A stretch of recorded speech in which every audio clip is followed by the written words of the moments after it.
tudo bem com vocês? Saudade da escola já? Também, né? Essas épocas fazem falta, assim, a gente sente que sair da rotina deixa tudo diferente, né? Vamos lá! Eu vou ter 2 recados para vocês bem importantes. O primeiro, eu peço uma ajuda. Eu posto meus vídeos das aulas no YouTube. YouTube, ele pensa, obviamente, totalmente diferente da gente. Ele acha que todo mundo é um canal. Eles acham que eu sou um canal no YouTube, que estou tentando crescer e fazer visualização e tudo mais. Portanto, eles me dão uma quebrada na hora de eu usar algumas ferramentas e também eles me dão uma limitada na hora de postar os vídeos. Então eu preciso postar 4 vídeos de uma vez, 6º, 7º, 8º e 9º, né? Então, como é que vocês podem me ajudar? Dando like ou dislike, tanto faz.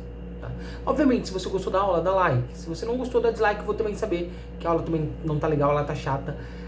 Mas isso me ajuda bastante. O segundo recado é, aqui embaixo, no decorrer da aula, aparecerão perguntas aqui embaixo que você deve responder. Simples assim, no caderno. Ah, professor, isso quer dizer que se eu não vi o vídeo inteiro, eu não vou responder todas as tarefas? Exatamente. Olha que legal. Tem gente que não tá vendo o vídeo inteiro, eu sei disso. Então você é obrigado a assistir o vídeo inteiro, porque senão você vai perder algumas perguntas.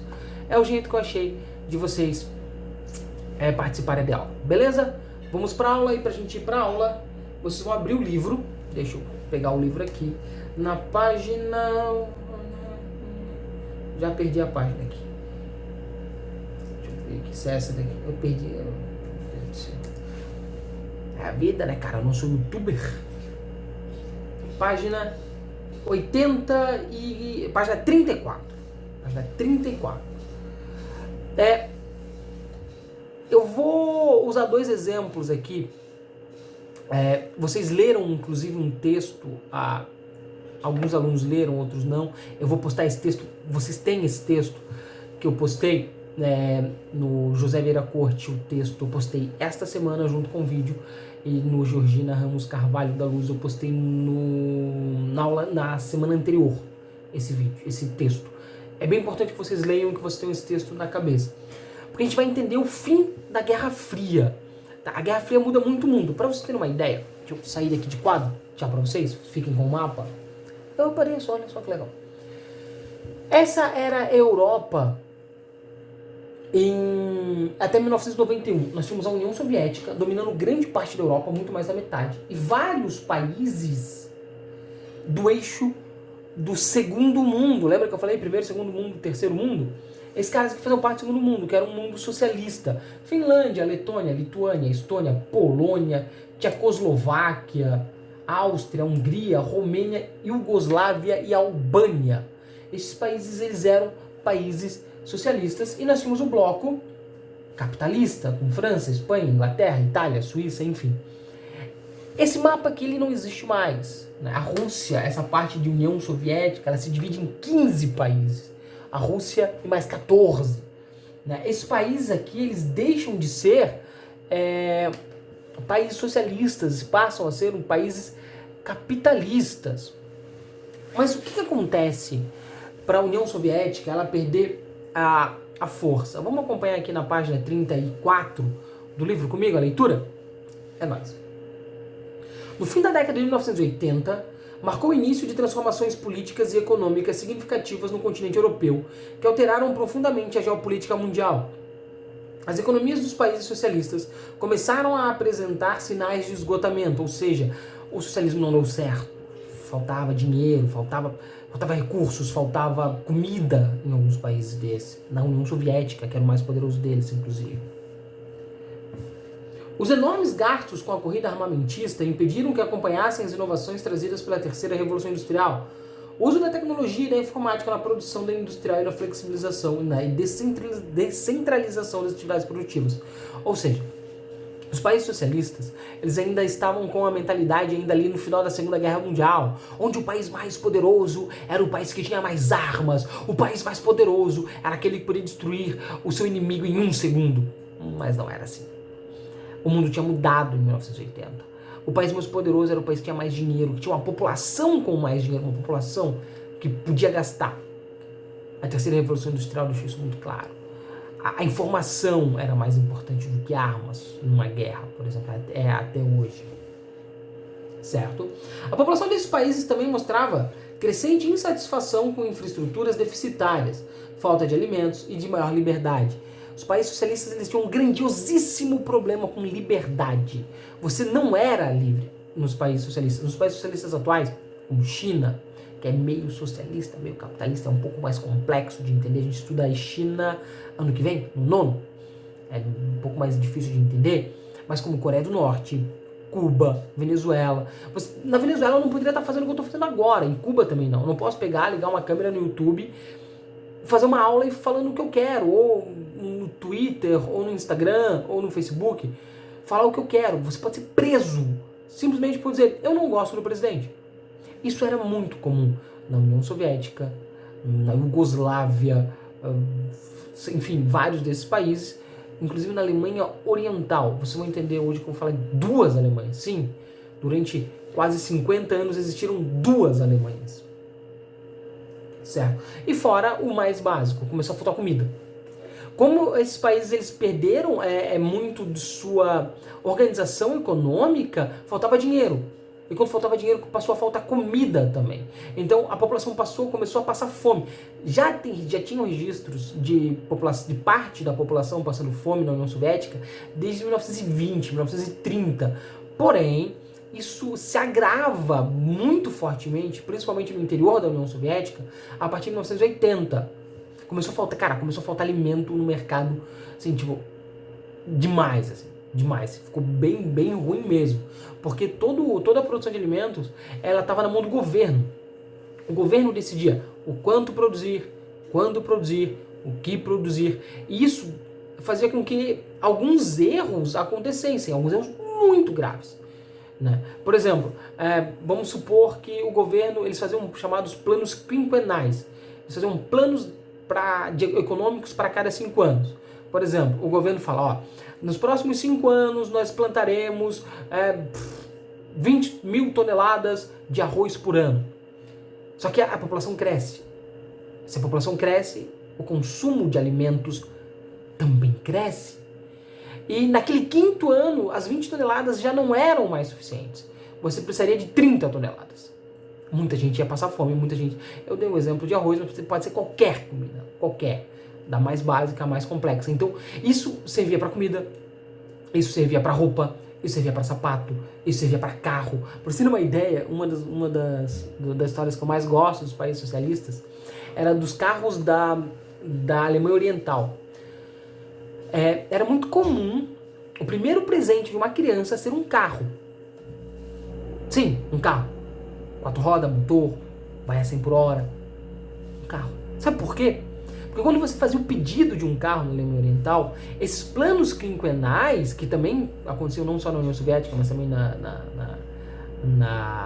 Alemanha Oriental, que era socialista, Alemanha Ocidental capitalista, Alemanha Oriental socialista, você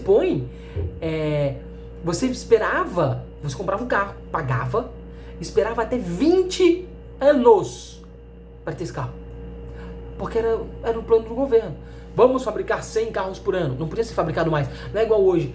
Quer saber? Uma pessoa quer comprar um carro, a Fiat vai lá. A Fiat, a Volkswagen, a Chevrolet, a Ferrari. Vai lá e fabrica. Antigamente não. No caso dos países socialistas não era assim. Só podia ser fabricado aquilo que o governo mandasse. Certo? Deu para entender essa parte? É meio complexa, mas dá para entender. A população espanhola, diante desse quadro, os governantes começaram a implementar reformas político-econômicas. Eles não começaram de livre e espontânea vontade. Foi por muita pressão popular. Na União Soviética, na Alemanha, na Iugoslávia, na Tchecoslováquia. Todos esses países tinham muitos protestos a favor de uma mudança. Se a gente tivesse em sala, eu passaria para vocês um filme chamado Adeus Lenin. Eu vou deixar o nome dele aqui embaixo, Adeus Lenin. Mas ele é um filme muito difícil de achar. Ele não tem no Netflix, ele não tem no YouTube. Cara, eu tenho ele baixado, salvo no meu computador. E cara, nunca mais achei ele. Ainda bem que eu tenho ele salvo. Eu só acho ele pra comprar ou pra... E assim, eu consegui com um professor amigo meu, é bem... Ele é um filme alemão de 2005 ou 2008. É um filme bem difícil de achar. Eu teria passando pra vocês, mas, cara, infelizmente a gente tá nesse momento. Mas esse filme mostra muito.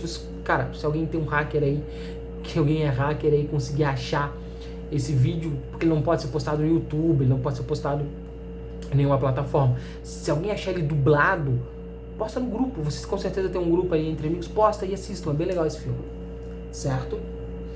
E os políticos vendo essa problema, vendo todos os problemas, também vendo que a população estava totalmente insatisfeita, eles começaram a promover aos poucos reformas políticas econômicas no país, começando a se parecer mais com os Estados Unidos, com um país capitalista, com a Inglaterra, Estados Unidos, Itália, Japão, que estavam muito ricos, que estavam vivendo muito bem, do que com a própria União Soviética, certo?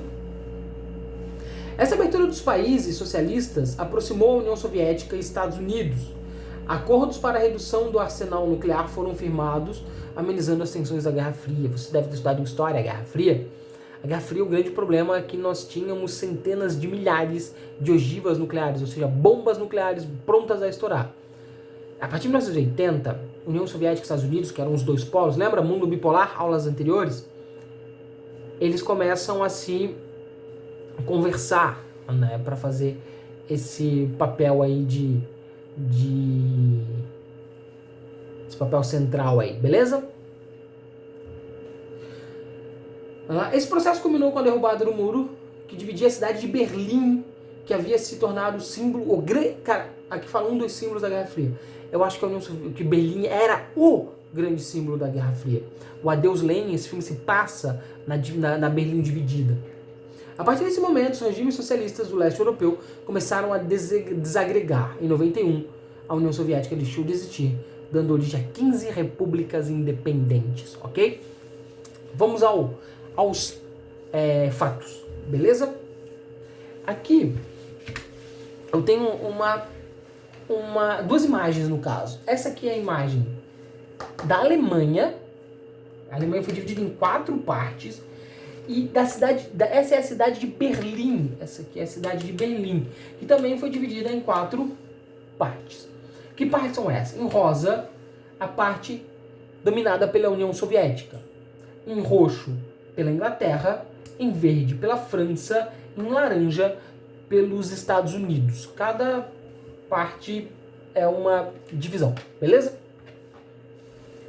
O que eu quero falar pra vocês? Olha onde fica a cidade de Berlim.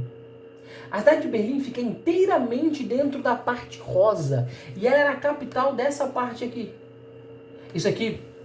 Isso foi um país, a parte rosa, era um país chamado RDA, República Democrática da Alemanha, ou Alemanha Oriental, e a RFA, República Federativa Alemã, chamada de Alemanha Ocidental. Complicado, né?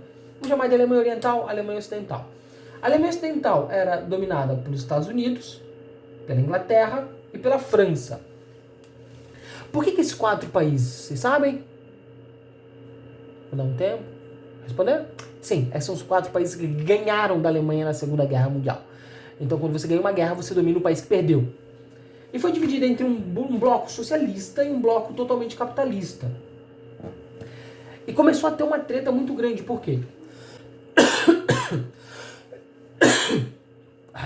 Terrível. Não é coronavírus, eu tô falando demais, a garganta tá ficando seca, nesse frio tá uma desgraça. O que acontece? As pessoas que moravam aqui começaram a ter aqueles problemas de fome, de falta de infraestrutura, e elas viu a galera que morava aqui ter uma vida muito melhor. O que eles faziam? Eles se mudavam. Era só atravessar a cidade. Aí o que acontece? Os alemães orientais, que eram mandados pelos soviéticos, construíram um muro que dividia a cidade de Berlim em 2. Para você ter uma ideia, tudo que vinha para Berlim Ocidental, a parte americana, inglesa e francesa, a parte capitalista, ela vinha de avião, cara, porque ela não podia pegar um caminhão, um trem, sair, sei lá, de Hamburgo, que é uma grande cidade, e levar comida até Berlim, porque você tinha que atravessar a Alemanha Oriental. Então você vinha de avião e tudo mais. Esse muro, ele é derrubado em 1981. Então, esses dois países aqui viram um só em 1981, não, desculpa, 1989. E, cara, esse muro, ele existe uma parte dele até hoje. Tem um lugar chamado Portão de Brandemburgo. O Portão de Brandemburgo, ele é o portão que as pessoas saíam de uma Alemanha para outra, de uma Berlim para outra, que só com autorização, era meio chatinho. Esse muro não foi derrubado do dia pra noite. Ele tem um dia que ele fala, meteram o pé no muro. Cara, ele foi derrubado na base do martelo por muitas pessoas. Cara, a galera queria muito derrubar esse muro. Mas esse muro foi derrubado aos poucos. De que maneira? A Alemanha Oriental, a Berlim Oriental, ela começou a meio que... como é que eu posso explicar? A autorizar as pessoas a irem de uma Alemanha para outra, atravessar o muro sem muito problema. Então nós temos aí a queda da União Soviética e também a queda do Muro de Berlim. Você tinha dois países que dominavam o mundo. Esses dois países que dominaram o mundo, um deles deixou de existir. Então você tem um domínio de um só. Certo? Quando você tem domínio de um só,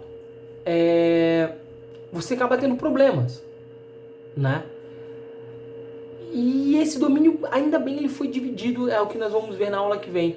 Esse domínio foi dividido em 3 partes. E você consegue ver esse domínio dividido na página 35. Portanto, a última pergunta, você viu no vídeo que teve várias perguntas ao longo aqui do vídeo. A última pergunta do vídeo, já temos aí mais de 15 minutos de vídeo. A última pergunta do vídeo vai ser, aqui está escrito aqui embaixo, que é: quais foram os 3 países a dominarem a nova ordem mundial? Valeu, pessoal! Até a próxima aula de geografia, espero que vocês tenham gostado.